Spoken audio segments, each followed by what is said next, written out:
This is why it costs so much to buy, own, and maintain a car nowadays. In the past few years, the price of cars has skyrocketed, and the reason for this is because the value of cars has skyrocketed, not just here in America, but throughout the entire world. So today I'm going to talk about why the price of cars has gone up, why does it cost so much to buy a car, why does it cost so much to fix and maintain a car, and why the value of cars has gone up tremendously in the past couple of years. In the pre-COVID days, you could buy a car for virtually nothing. I mean, you could find cars for a couple $1,000 used and in relatively decent shape.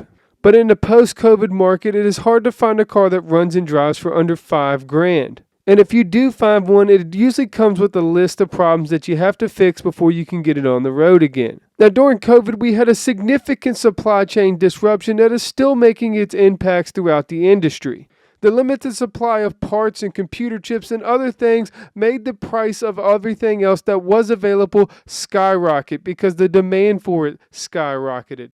Now, with the limited supply on everything, it was difficult for manufacturers to produce cars. And with no new cars coming out, the dealers had to have something to sell. So instead of selling brand new cars when they didn't have them, they went and sold used cars that they took in off of trades. Now, the problem with this is before this was happening, they used to take used cars and sell them at a wholesale auction to other used car dealers. Now, when they sell them for themselves, they'll mark them up to retail prices, which drives the price of used cars up in general because, one, it limits the supply of used cars on the market for other used car salesmen to sell, and the dealerships have the only inventory in town, and they can charge whatever they want for it. Now, the effects of this rippled throughout the entire industry. People saw that you couldn't buy brand new cars, and even if you wanted to go buy a car, it was used and significantly overpriced. So what did they do? They decided to hold on to the cars that they had, and they wanted to take their cars in and get repaired. Well, when this happens, it drives the demand for repairs up, and when the demand for repairs goes up,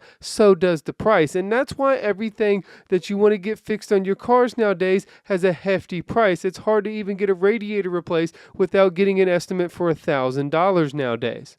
Now, parts are just one thing that are affecting the price of repairs. You also have to take into account labor.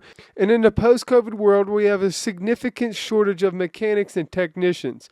Most of them are over 40 and they are aging out and retiring from the industry, and we don't have enough numbers coming out with the new generation to cover all the work. So this drives the demand and the price up for more good labor that is hard to find nowadays. Now, the cost of repairs is also affecting the cost to buy a car in general. It's not just the demand for new cars, it's not just the demand for the repairs, it's the demand for reliable transportation in general. And with the climate revolution in full swing, EVs are coming into the market and not everybody can afford them. Not only can they not afford them, but most people don't even want to drive them in general. The EV market in general has just increased the demand for used cars because people are turning back to the older used cars that they know so well and know how to take care of.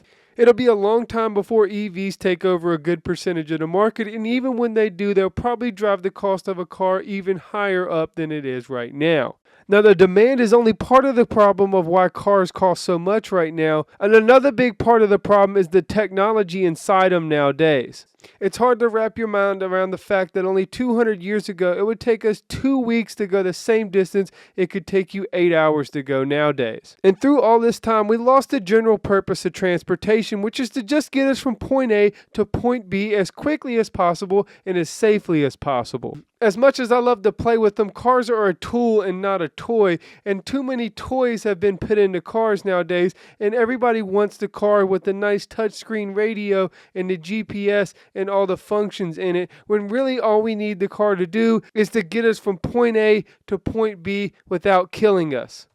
Now, hey, I love jamming to my tunes more than anybody, but there's nothing wrong with an old Pioneer radio that you found in a junkyard that still works, and there's nothing wrong with letting your car warm up a little more in the mornings so you could stay warm because you don't have seat warmers to keep you nice and cozy. My point is, if you want to have cheap cars, you got to get back to basics. No more touchscreen radios. You can still have power windows, but you need to get rid of the seat warmers and everything else. Just forget about it and just get a nice car that runs nice, drives nice, and gets you from point A to point B and doesn't break down within 100 to 200,000 miles.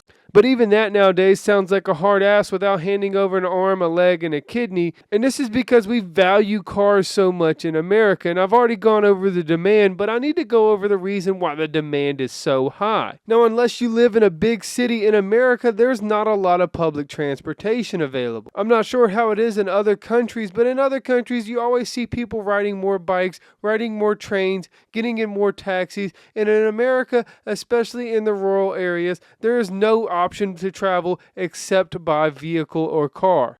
Now, this is especially true in my area of the country, whether you're either walking or you have access to a vehicle. Public transportation isn't always the best option, and the roads aren't really cyclist or pedestrian friendly, even though they're marked as such. Let's face it, when you live in our society, everybody needs a car. And when everybody needs a car, the demand for having a car just skyrockets. And this is part of the American dream. This is part of the American freedom, the open road, being able to drive where you want, do what you want, and go wherever you want. And as we've developed more of a country, we've developed into more of a country where everybody has a car. And now we're developing more into a country where everybody's car has some fancy piece of technology in it that links to another fancy piece of technology that just costs us so much money that we don't have any in our pockets left to pay for anything that really helps us out. If you ask me, companies are spending too much time and too much money on things that really don't matter. While the interiors of cars have improved drastically over the last 20 years, the powertrain systems have not followed the same suit. While we may have better powertrain systems on paper, in reality they do not last as long as the older generation's powertrain systems. We got Chevys coming out with transmissions that have recalls and class action lawsuits against them. We have Toyota leaving machining debris inside their V6 motors, causing recalls and other things. We have Ford designing cars that are tremendously hard to repair, all the while they do not have the same reliability as their older generation's vehicles.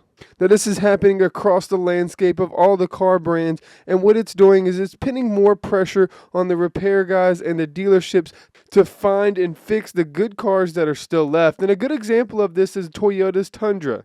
The new Tundra models have a V6 engine that had an engine recall on it because of machining debris left inside the crankshaft while they were manufacturing it. Now, this is unlike Toyota to have an engine recall, and has sent shockwaves throughout the automotive industry. Now that everybody knows that all the new Tundras need new engines, the old Tundras have skyrocketed in price. Now, the same thing has happened with GM trucks with the 8-speed transmission. The 8-speed transmission has a class action lawsuit against it where it prematurely fails in the torque converter clutch, causing a shuddering sensation and completely ruins your drivability experience. Because of this, trucks with the older 6-speed transmission and the newer 10-speed transmission have skyrocketed in price because people know that they last longer than the ones with the 8-speed transmission. Now, there's countless other examples just like this where cars that are being made now today aren't as good as their older counterparts. And consumers are turning to the older vehicles because they tend to be more reliable and easier to maintain and more cost-effective long term. Now, the downfall of this is the dealerships and mechanics are already going to know which cars are the good ones and which ones are the bad ones before you, the consumer, does. And this allows them to raise the price of the good cars to sell for whatever they want and raise the price of repairs for the bad cars to pretty much whatever they want. Let's face it, in America, we are obsessed with cars, and we are obsessed with being able to go wherever we want, whenever we want. And not only are we obsessed with cars, we're obsessed with giant cars that have big tires, big motors, and big speakers with giant sounds coming out of them. And we love to customize our vehicles and make them our own. And the dealerships and manufacturers know this. And this is why when you buy a new car, they give you every option available. But one option they've taken away from us without us really even knowing is the ability to be able to repair our own vehicles. Now, this has massively to do with the cost of repairs and the cost of cars in general, because companies are trying to make cars harder to repair so that we're not able to do it in our own driveways. That's right, companies are building cars so that they're only allowed to be repaired